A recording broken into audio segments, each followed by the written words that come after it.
and welcome to This is Baltimore 2, where we show you what's good in your Baltimore neighborhood. I'm your host, Odessa Rose, and today we are in North Baltimore at the International Book Bank.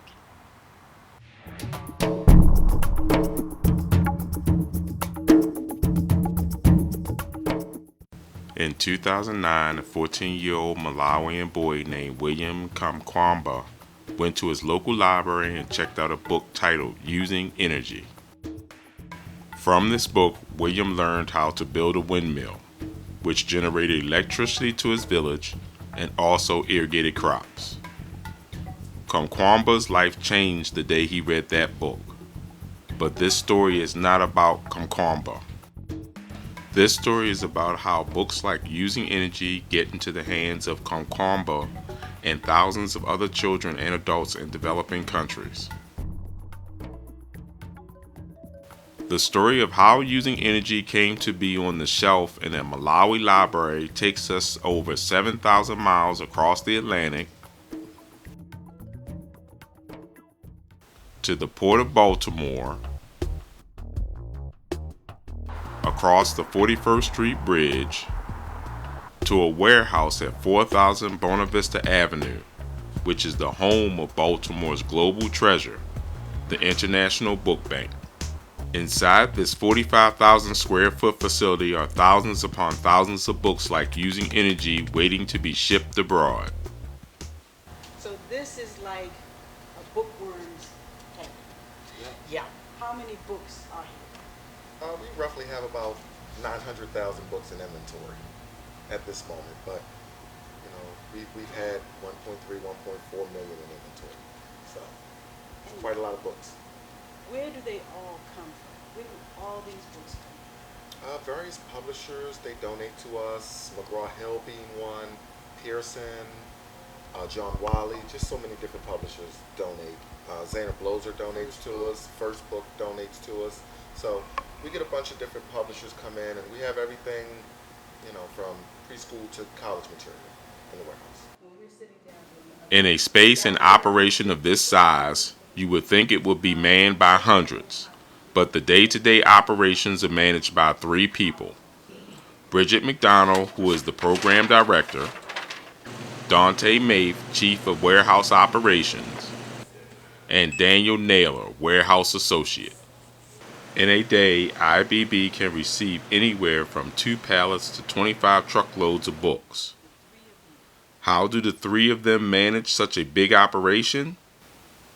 Well, we do the warehouse part, and she take care of more of the administrative part, and we just sort of like coexist as a team. Just a team right here. So. Yeah, it is. Great team. Absolutely. We also have a volunteer executive director. So we do have, her name is Dr. Wendy Saul, and she is based in St. Louis. She works, she's a professor at the University of Missouri, St. Louis. And she checks in every day with us. But so we're kind of running the day-to-day here, and all of her time is volunteer. So she doesn't get a penny. In fact, she pays to work here because she donates to us every year. So, Exactly. but and we couldn't do it without her either. But true. I mean, I think it's really is, Daniel hit the nail on the head. It's really teamwork. And it's a lot of work, and we've been doing it for a while. We've become masters at it, and it's basically for the cause. I mean, you got to be driven. You have to be motivated. We see a lot of success stories. We get a lot of pictures, and it makes it makes it all worthwhile. When you see the pictures of the kids holding the books, and you know for a fact that you had a hand in that. We sent that. Bridge did the documentation on that. So everybody's pretty much bought into the mission here. That's what keeps us going. What exactly is IBB and its mission? A nonprofit who procures and obtains brand new books and educational materials from publishers, book distributors, sometimes authors that have books that haven't sold. And we catalog that material and we make it available for schools, libraries, and charities in limited income countries all over the world. So we are a book bank, really. Yeah. Definitely. Founded in 1987, IBB got its start in Chicago. our founder decided that he knew some publishers and he saw that there were so many books that were getting pulped. So they were recycling these books that they couldn't sell anymore. And he thought, I'm sure there's someone that could use these books. They're brand new. So he started collecting them and he sent the first shipment to Jamaica. Since then, so that was in 1987, in about 3 years, we partnered with CODE, the Canadian Organization for Development Through Education. And through that partnership, we had an affiliation actually, like in our bylaws. They moved us here to Baltimore for our international port city. Also at the time under Mayor Kurt Schmoke, Baltimore was the city that reads. So it was a very nice tie-in. And we opened our doors in December of 1990. And so, 28 years, 18 countries, and 30 million books later, IBB is one of the most impactful international book donation organizations in the country, helping to spread and promote literacy all over the world.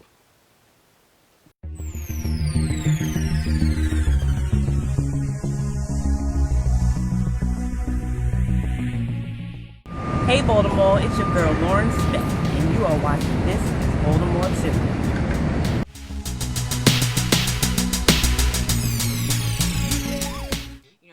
While IBB has been operating for over 2 decades, the organization still isn't very well known.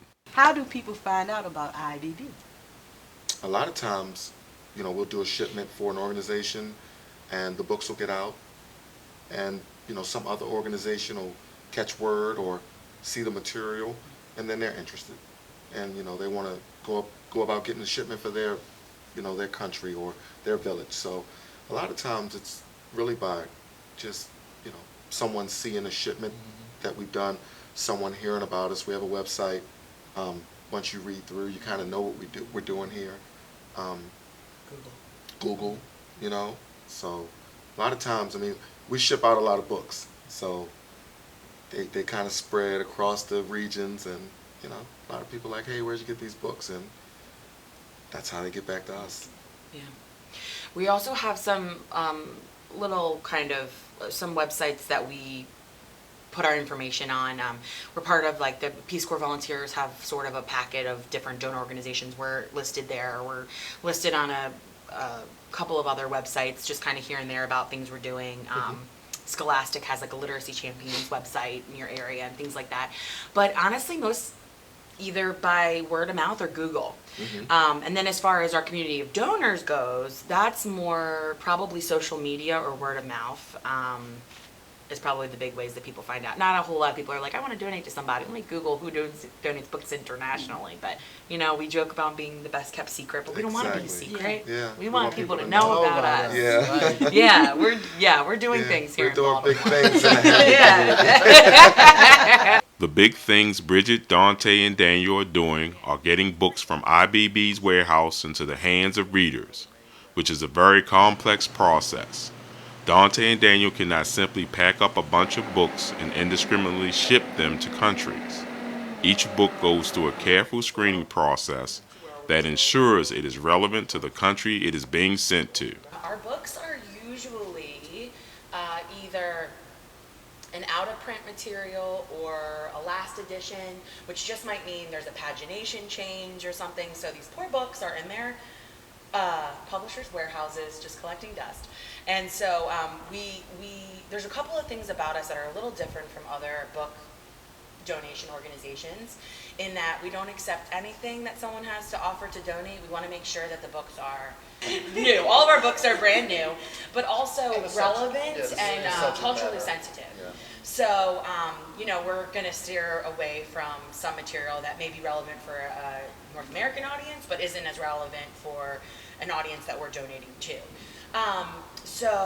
And we also try to stay 3 to 5 years current, depending on what the material is. Now, if it's a novel, we'll take it because that's fine. But if it's a textbook, we really try to stay as current as possible. So collecting dust in our publishers' warehouses, and they offer us a list, so we take what we want. They load it up onto a truck. It arrives at our loading dock. These gentlemen jump on their forklifts and unload it.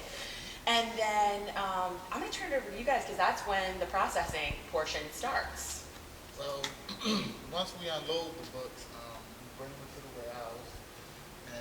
sort of kind of like put them in rows like this, and we count them, look through them, and we divide them like if it's kids, we put all the kids with the kids, and young adults with young adults. And as you can see, we have a little pallet on the forklift now that we were actually working on breaking down and putting it away right now. So then we put it in the racks, then our publishers or people who we get our shipments from, they'll choose them from the catalog, then we go to the racks, pull them, pack them, and ship them. So, as Daniel was saying, all the material is processed, and it's actually processed onto our cloud-based inventory system. We use a Salesforce platform for all of our supply chain management, and that enables us to upload the ISBN number, the title, the subject matter, the grade level, and the description of the books that we have.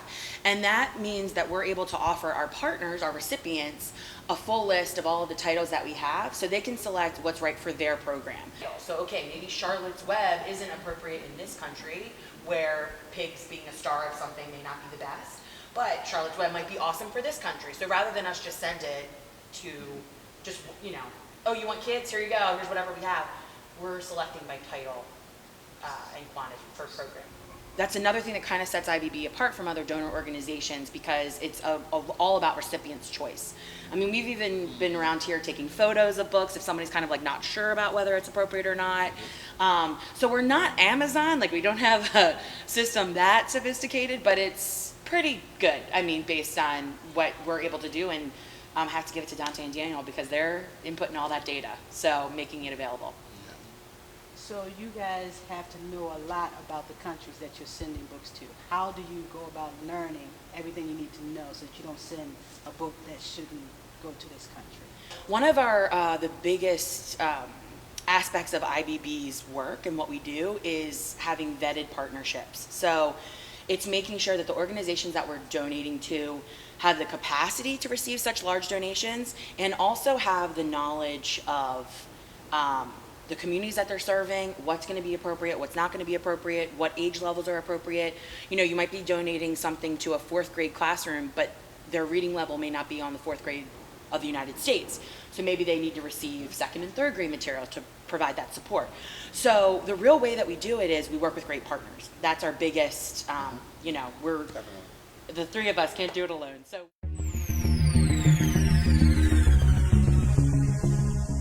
Hello, Baltimore. I'm Ahmad Onyango, and this is Deborah Joy from Northeast Baltimore. and You're watching This is Baltimore 2.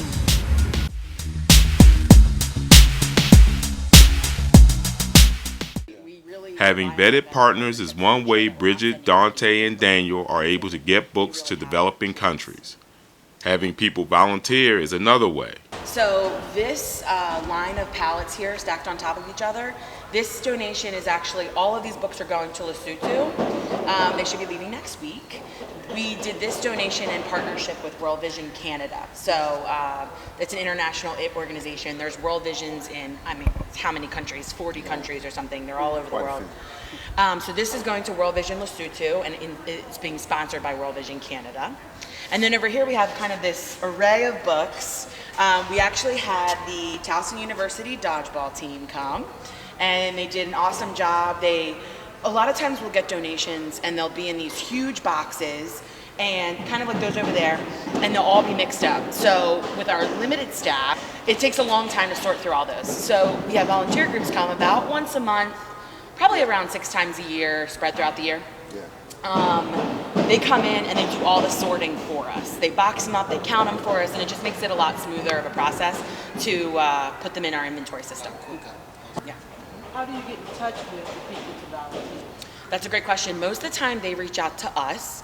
So we have a working relationship with Towson University dodgeball team. They have to do service hours in order to play and go to their competitions. So they use IBB to do that, and we love them because those guys are They're a fun bunch. men and women, but they're fun and they're lively and they get stuff done. So that's awesome. We had about 25 of them come. Yeah. 25 players come last time. And we also, Towson also has a program, a service program for incoming freshmen. So we've also partnered with them on that. We've been a site visits, like where they're sending people out to all these different sites on the same day. So we also have a volunteer group that comes every single year. It's our auditor. So Gorfine, Schiller, and Garden. A little shout out to them. They're great. And then we also have a law firm that's come several years, Venable. Venable. Yeah, they've come several years too. So we kind of have these different working groups. And if we needed to do volunteer, there's actually a website called Business Volunteers. And you can post on there about the kind of volunteering that you have and if people are interested in coming in. Getting books donated, sorted, and packed according to the needs of the countries IBB donates to is a real challenge. The other major challenge IBB faces is funding. Yeah. There's always an issue with funding. I mean, because we don't have many grants that we receive, so we rely on repeat business. So we try to make every shipment the best we possibly can, so our recipients will come back. We'll tell someone else about us. Yeah, so the way that we're currently funded is that we do get some individual donations, but that makes up like just a small portion of our overall revenue stream. We actually, in order to keep our warehouse running, we charge handling and shipping to a sponsoring agency that will cover the cost of shipping and handling to the recipient, countries in need. I mentioned when we first started our tour that there's a container ready to go to World Vision Lesotho. That's sponsored by World Vision Canada. So we run very lean, as you can see. We really don't have a lot of overhead, but we do have to have someone who can help us, keep our mission going, keeping our lights on, our inventory management system, our warehouse space, and our rent. Like these are like the basic things, the core of our program that we need to run. So we have handling fees that cover those costs, and we keep them as low as we can. But the challenge is finding sponsors for those donations.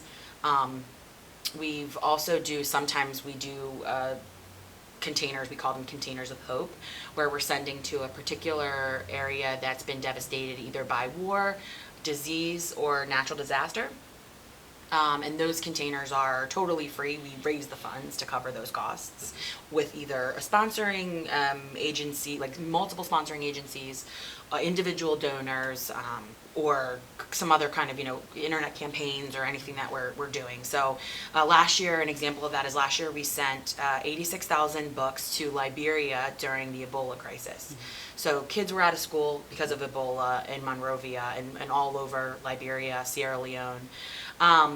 And we sent those books to our partner We Care Foundation, and they actually packaged the books up, sent them with how to stay safe Ebola flyers, and they hand delivered them to all the quarantined children in their houses. So that we kind of raise funds, and those are the really exciting shipments because we get to send those, and we, there isn't an invoice behind it, or we're like, we got this one.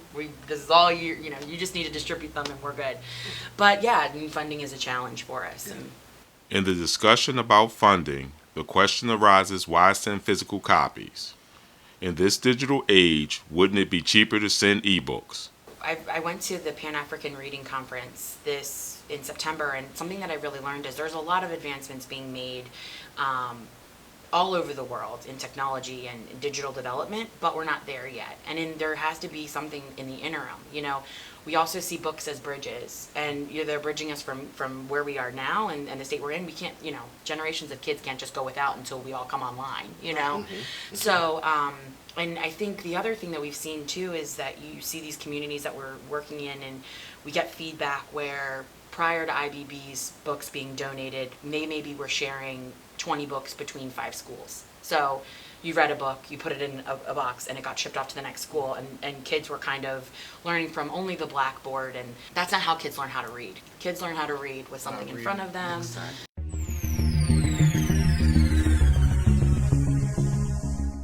Hello, Baltimore. This is Delegate Barbara Robinson, and you are watching This is Baltimore 2.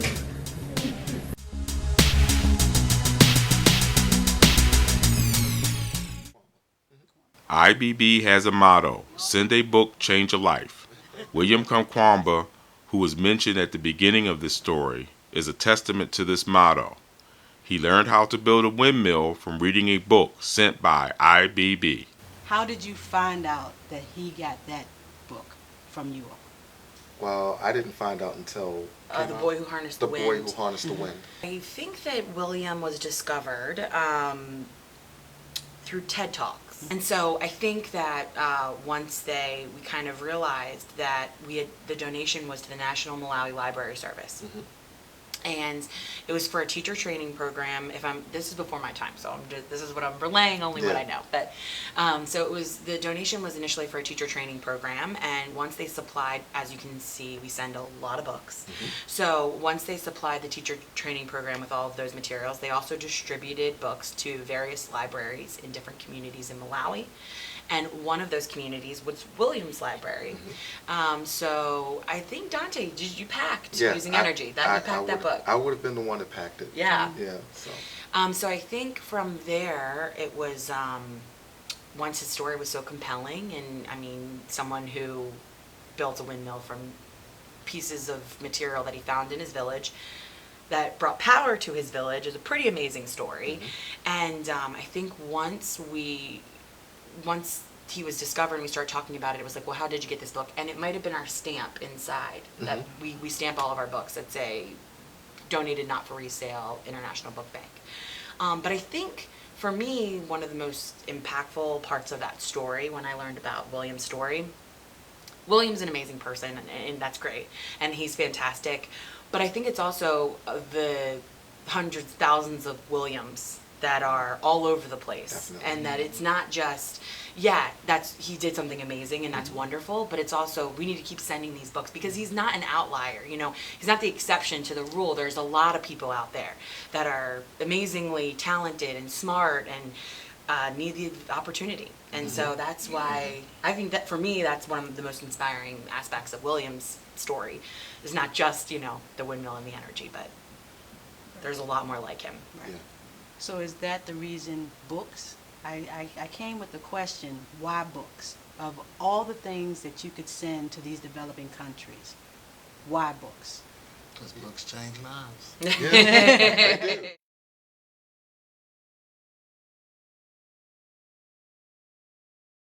Well, that's it for today's show. Thank you for joining us, and please tune in again so we can show you what's good in your Baltimore neighborhood.